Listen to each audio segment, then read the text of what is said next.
ঠান্ডা হাতে নিয়ে কিভাবে ছবি এডিটিং করবেন সেই প্রসেসটি কিন্তু আজকের ভিডিওতে দেখিয়ে দিব। তো চলুন আপনাদেরকে সরাসরি মোবাইল স্ক্রিনে দেখিয়ে দিই। তো এখান থেকে সরাসরি চলে যাবেন আপনার যে প্লে স্টোর রয়েছে, তো প্লে স্টোরে সরাসরি এখান থেকে ক্লিক করে দিবেন। তো প্লে স্টোরে ক্লিক করার পর তারপর এখান থেকে সার্চ বার পাবেন, সার্চ বারে লিখবেন চ্যাট জিপিটি লেখার সাথে সাথে এখান থেকে কাঙ্ক্ষিত অ্যাপ্লিকেশনটি চলে আসবে। তারপর এখান থেকে এটি আপনি ইনস্টল করে নেবেন। তো আমার এখান থেকে ইনস্টল করা রয়েছে, আমি সরাসরি এটাকে এখান থেকে ওপেন করে দেখিয়ে দিচ্ছি। তো ওপেনে ক্লিক করলাম, ক্লিক করার সাথে সাথে এখান থেকে অ্যাপটি ওপেন হয়ে গেল। ওপেন হওয়ার পর তারপর উপরে দেখতে পাচ্ছেন সাইন আপ নামে যে অপশন রয়েছে, সরাসরি সাইন আপ অপশনে একটি ক্লিক করে দিবেন। তো ক্লিক করার পর তারপর এরকম পেজ চলে আসবে। তারপর দেখতে পাচ্ছেন কন্টিনিউ উইথ গুগল যে অপশন রয়েছে, এখানে একটি ক্লিক করে দিবেন।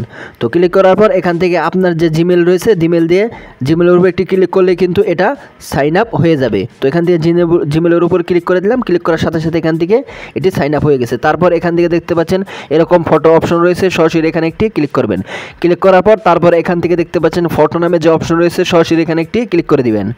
তো এখানে ক্লিক করার পর তারপর সরাসরি আপনার গ্যালারিতে চলে যাবে। তো আপনি যে ছবিটি হাতে ঠান্ডা এডিট করতে যাচ্ছেন সেই ছবিটি এখানে আনবেন, আনার সাথে সাথে এখান থেকে ছবিটি আপলোড হয়ে যাবে। তারপর এখান থেকে কিছু ইংলিশ লেখা আপনার এখানে পেস্ট করে দিতে হবে। তো এই লেখাটি আমি আমার ডিসক্রিপশন বক্সে দিয়ে রাখবো, আপনারা অবশ্যই এখান থেকে কপি করে এটি এখানে দিয়ে দিবেন।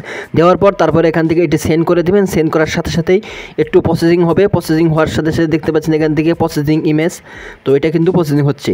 তারপরে দেখতে পাচ্ছেন অল লেট গাইজ, এখান থেকে কিন্তু আমার ছবিটি ঠান্ডা হাতে নিয়ে যে ছবি এডিট করতে চেয়েছি সেই ছবিটি কিন্তু এখান থেকে এডিটিং হয়ে গেছে। তো এটা সেভ করার জন্য ছবির উপরে ক্লিক করে তারপরে নিচে দেখতে পাচ্ছেন সেভ নামে যে অপশন রয়েছে, সরাসরি এখানে একটি ক্লিক করে দিবেন। তো ক্লিক করার সাথে সাথে এটা কিন্তু আপনার গ্যালারিতে চলে যাবে। তো এই ছিল ভিডিও। তো ভিডিও ভালো লাগে লাইক দিবেন এবং চ্যানেল নতুন হয়ে থাকলে চ্যানেল সাবস্ক্রাইব করে দিবেন। ধন্যবাদ।